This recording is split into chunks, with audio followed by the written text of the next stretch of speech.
வணக்கம். குரு ஜோதிடம் வாயிலாக உங்களை சந்திப்பது மிக்க மகிழ்ச்சி. ஜெகதீஸ்வரனின் அன்பு நேயர்களுக்கு என் அன்பான வணக்கங்கள். நம்ம இந்த காணொலியில என்ன பார்க்க போறோம் வந்து பாத்தீங்கன்னா, ஜூன் மாதம் கன்னிராசி பலன்கள் நம்ம பார்க்க போறோங்க. பொதுவாகவே கன்னிராசிக்காரங்க புதனோட அதிபதி, ஒரு நீதி நேர்மைக்கு கட்டுப்பட்ட ராசி. ரெண்டாவது வந்து பாத்தீங்கன்னா, எல்லா விஷயங்களும் தெரிஞ்சுக்கணும், புதுசு புதுசா கத்துக்கணும். எப்பவுமே அந்த கன்னிராசிக்காரங்க ஒரு பேச்சு திறமை மிக்க ஒரு ராசியா தான் இருப்பாங்க. எல்லா விஷயங்களும் தெளிவான முடிவும் தெளிவான சிந்தனைகள் எடுக்கக்கூடிய ராசினா அது கன்னிராசிங்க. கிட்டத்தட்ட ஒரு 4-5 மாதத்துல வந்து பார்த்துட்டீங்கன்னா வீட்டுல வந்து பார்த்துட்டீங்கன்னா மனக்குழப்பங்கள் அதிகமா இருந்திருக்கும். ஒரு சின்ன விஷயத்துக்கு உங்களால முடிவெடுக்கிறதுக்கு விடாது. நீங்க யாரு நல்லவங்க சொல்லி நீங்க நம்பி போனீங்களோ அவங்க உங்களைய ஏமாத்தக்கூடிய ஒரு சூழ்நிலைகள் உருவாயிருக்கும். குடும்பத்துக்குள்ள பிரச்சனைகள், தொழில தடுமாற்றங்கள், கடன் தொல்லைகள், ஹாஸ்பிட்டல்ல செலவு வரையும் நம்மளா இது மாதிரிலாம் பண்ணிட்டு இருக்கோம். நம்ம எதா இருந்தாலும் துணிஞ்சு பண்ணுவோமே, மத்தவங்களுக்கு அட்வைஸ் பண்ணுவோம், அறிவுரை சொல்லுவோம். அப்படி இருந்தவங்க நம்ம இது மாதிரி சூழ்நிலையில இருக்கிறோமே அப்படின்னு சொல்லிட்டு மனசுக்குள்ளேயும் போட்டு வச்சுக்க முடியாம வெளியும் சொல்ல முடியாத ஒரு சூழ்நிலையில இருந்திருப்பீங்க. இப்ப இந்த மாதத்துல அந்த காலங்கள் எல்லாம் மாறி நீங்க பட்ட கஷ்டத்துக்கு ஒரு விடிவு காலம் கொடுக்கக்கூடிய ஒரு மாதமா இந்த மாதம் இருக்க போகுது. அதுக்கு காரணம் வந்து பாத்தீங்கன்னா, உங்க ராசிய குரு பாக்குறாருங்க.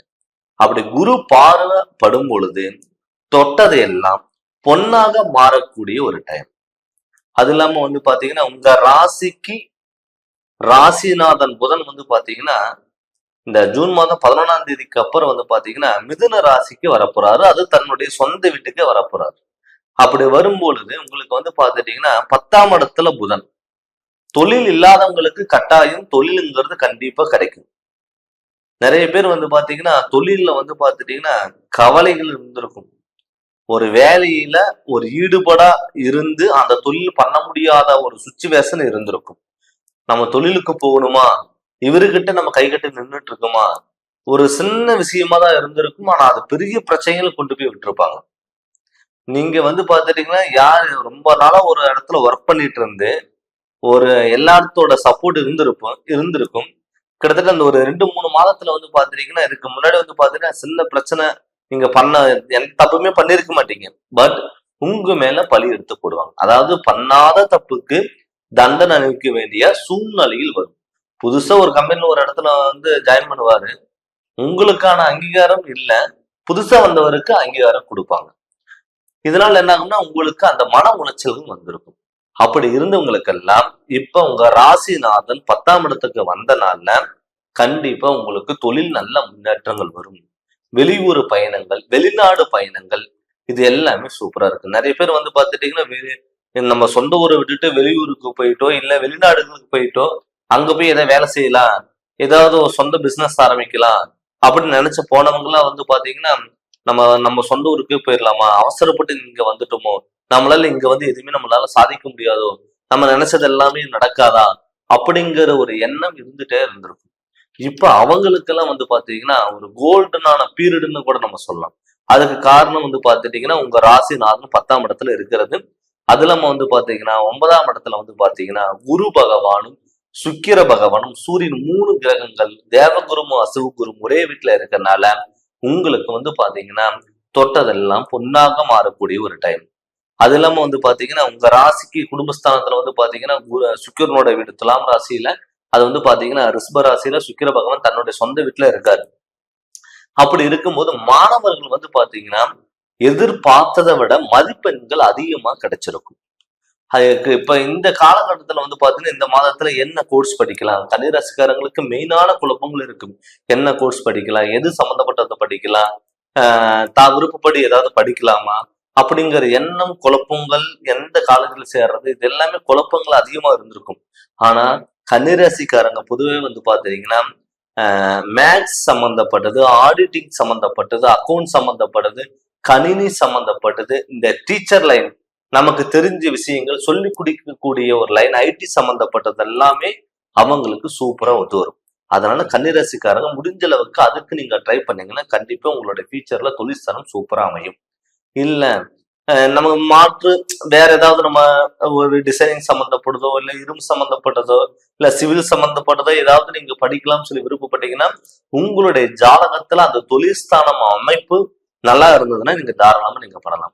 அதே மாதிரி நிறைய பேர் வந்து கவர்மெண்ட் ஜாப்க்கு நீங்க ட்ரை பண்ணா கூட கண்டிப்பா கிடைக்கும். இப்ப ஏதாவது எக்ஸாம் கவர்மெண்ட் சம்மந்தப்பட்டது ஏதாவது எக்ஸாம் வந்ததுன்னா நீங்க தாராளமா நீங்க ட்ரை பண்ணீங்கன்னா கட்டாயம் அது உங்களுக்கு கிடைக்கும். அதுக்கு காரணம் வந்து பாத்தீங்கன்னா உங்க ராசியை குரு பார்க்கறது, அதனால கண்டிப்பா உங்களுக்கு நல்லது நடக்கும். அது இல்லாம வந்து பாத்தீங்கன்னா உங்க ராசியில கேது பகவான் இருக்காருங்க. அது இல்லாம 7ஆம் இடத்துல வந்து பாத்தீங்கன்னா செவ்வாயும் ராகும் சேர்க்கை இருக்கு. இப்ப ராகு பகவான் உங்க ராசிக்கு 7ஆம் இடத்துல இருக்கிறதுனால உடல் ஆரோக்கியத்துல மட்டும் கொஞ்சம் கவனமா இருக்கணும். ஏன்னு கேட்டீங்கன்னா சில பேர்த்துக்கு வந்து பாத்துட்டீங்கன்னா உடல் ஆரோக்கியத்துல தொந்தரவுகள் கொடுத்துருக்கும். ஸ்கின் ப்ராப்ளம் இது சம்பந்தப்பட்ட பிரச்சனைகள் எல்லாம் வந்திருக்கும். அலர்ஜி சம்பந்தப்பட்டது, ஸ்கின் சம்பந்தப்பட்ட பிரச்சனைகள் வந்திருக்கும். அது பெரிய பாதிப்புகள் இருக்காது. பட் முடிஞ்ச அளவுக்கு நீங்க தவிர்த்துக்கணும். அது இல்லாம உங்க ராசிக்கு 6ஆம் இடத்துல கும்பராசியில சனி வக்கரம் அடைஞ்சிருக்காரு. இப்ப சனி வந்து கும்பராசியில சனி இருக்கிறதுனால வந்து பாத்தீங்கன்னா உங்க ராசிக்கு 6ஆம் இடத்துல இருக்காரு. அப்படி 6ஆம் இடத்துல இருக்கும் பொழுது என்ன ஆகும்னா உங்களை சூழ்ந்து எதிரிகள் உங்களுக்கு தெரியாம இருந்துட்டு இருப்பாங்க. இவருக்கு ஏதாவது பண்ணலாம், ஏதாவது கெட்ட பேர் எடுத்து கொடுக்கலாம், இல்ல இவருடைய பணத்தை வந்து நம்ம பயன்படுத்திக்கலாம், இல்ல இவருடைய வாகனத்துல பயன்படுத்திக்கலாம். நிறைய பேர் வந்து பாத்துட்டீங்கன்னா உங்க நண்பர்களோ ரிலேட்டிவ்ஸ் யாரோ வேணா இருக்கலாங்க. பட் உங்ககிட்ட வாங்கிட்டு கொடுக்குறோன்னு சொல்லிட்டு ஒரு ஜாமீன் வந்து போட சொல்லி எல்லாமே பண்ணியிருப்பாங்க. ஆனா அது கடைசி டயத்துல வந்து பாத்தீங்கன்னா என்னால முடியலன்னு சொல்லிட்டு உங்களையே வந்து அந்த இடத்துல வந்து பாத்தீங்கன்னா பாதிப்படைய வச்சிருவாங்க. நம்ம ஒரு நட்பு ரீதியே நம்ம போனோம், நம்ம இவ்வளவு சப்போர்ட் பண்ணமே, கடைசியில் நமக்கே வினையா வந்து மாறிடுச்சு அப்படின்னு சொல்லிட்டு பல குழப்பங்கள் இருந்திருக்கும். அது எல்லாமே விலகக்கூடிய ஒரு டைம். பட் இருந்தாலுமே கொடுக்கல் வாங்கல விஷயத்திலையும் ஜாமீன்களுக்கு போற டயத்திலையும் கொஞ்சம் நீங்க கவனமா இருங்க. ஏன்னு கேட்டீங்கன்னா உங்க ராசிக்கு 6ஆம் இடத்துல சனி இருக்கிறது ஒரு ஏற்றத்தாழ்வுகளா கொடுக்கக்கூடிய ஒரு இதா இருக்கும். அது இல்லாம 8ஆம் இடத்துல வந்து பாத்தீங்கன்னா செவ்வாய் இருக்கு. இப்ப செவ்வாய் இருக்கும்போது உங்க ராசிக்கு 8ஆம் இடத்துல செவ்வாய் இருக்கும் பொழுது என்ன ஆகும்னா இந்த திருமணம் சம்பந்தப்பட்டது நிறைய பேர் வந்து பாத்துட்டீங்கன்னா கன்னி ராசிக்காரங்களுக்கு எப்பவுமே லவ் மேரேஜுக்கு அதிகமான விருப்பங்கள் இருக்கும். தான் நினைச்சபடிதான் மேரேஜ் பண்ணும் அப்படிங்கிற எண்ணம் இருக்கும். ஆனா மத்தவங்களுக்கு ஒரு பிரச்சனை வரும்போது முன்னாடி நின்று நீங்க சரி பண்ணுவீங்க. எந்த ஒரு விஷயமா இருந்தாலும் முன்னாடி நின்று சரி பண்ணிடுவீங்க. ஆனா உங்களுக்குன்னு ஒரு பிரச்சனை வரும்போது உங்களுக்கு தயக்கம் வந்துடும். எந்த ஒரு விஷயம் முடிவெடுக்க முடியாத ஒரு சூழ்நிலை வந்துடும். அதனால வந்து பாத்துட்டீங்கன்னா இப்ப வந்து மனசுக்குள்ள ஒரு பொண்ணோ பையனை நினைச்சு இருந்து ஒரு லவ் பண்ணிட்டு இருக்கா, நம்ம வீட்டுல எப்படி சொல்றது அப்படின்னு ஒரு தயக்கத்துல இருந்திருக்கலாம். ஆனா இப்ப இந்த டயத்துல வந்து அந்த குரு பார்வை இருக்கிறதுனால உங்க ராசிக்கு 8ஆம் இடத்துல செவ்வாயும் இருக்கிறதுனால நீங்க வந்து வீட்டுல கரெக்டான டைம் சொல்லக்கூடிய ஒரு டைம் தான் இந்த டைம். இந்த டயத்துல நீங்க சொன்னீங்கன்னா கண்டிப்பா திருமணம் சம்பந்தப்பட்ட பிரச்சனைகள் எல்லாம் விலகி திருமணம் கைகூடி வர்றதுக்கான ஒரு வாய்ப்புகள் அதிகம். அதனால வந்து பாத்தீங்கன்னா திருமணம் ஆகாதவங்களுக்கு கட்டாயம் திருமணம் நடக்கிறதுக்கான வாய்ப்புகள் அதிகம். அது மட்டும் இல்லாம வந்து பாத்தீங்கன்னா கணவன் மனைவிக்குள்ள கருத்து வேறுபாடுகள் இருந்தாலும் அது விலகி போறதுக்கான ஒரு வாய்ப்புகள் அதிகம். அதனால இந்த காலகட்டத்துல இது நீங்க இந்த கிரகநிலையில கோச்சாரப்படி உங்களுக்கு வந்து ஒரு ஃபேவரபிளா இருக்கிறதுனால கண்டிப்பா இதை நீங்க பயன்படுத்துங்க.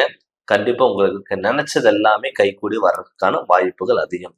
அது மட்டும் இல்லாம வந்து பாத்துட்டீங்கன்னா நம்ம என்னதான் கோச்சாரப்படி ஒரு கிரகநிலையும் சம்பந்தப்பட்டது நம்ம பார்த்தாலுமே கூட தன்னுடைய சுய ஜாதகத்துல மெயினா வந்து பாத்தீங்கன்னா எல்லா மாதத்திலையும் எல்லா ராசி பலனும் நான் சொல்லிட்டு இருக்கிறது எல்லாத்துக்குமே வந்து பாத்துட்டீங்கன்னா கன்னி ராசிக்கு எல்லாத்துக்கும் ஒரே மாதிரியா இருக்குன்னு நம்ம சொல்ல முடியாது.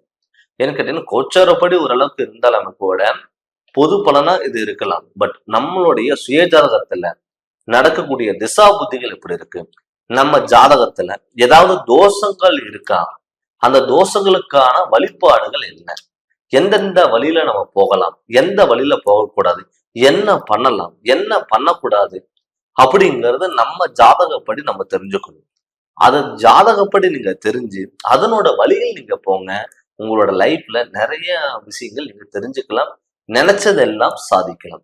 சில பேர் என்ன பண்ணுவாங்கன்னா அத எல்லாமே தெரிஞ்சுக்குவாங்க. ஆனா அடுத்த ஸ்டெப் அவங்க போக மாட்டாங்க. எப்பவுமே வந்து ஒரு பிரச்சனைன்னு ஒண்ணு இருந்தா அதுக்கான தீர்வுன்னு ஒண்ணு கண்டிப்பா இருக்கும். அதனோட வழியில் நீங்க கண்டிப்பா நீங்க போங்க. உங்க ஜாதகத்தை நீங்க முழு விவரமா நீங்க தெரிஞ்சுக்கோங்க. அதை பண்ணும்போது உங்களுக்கு நல்ல விளக்கங்கள் கண்டிப்பா கிடைக்கும்.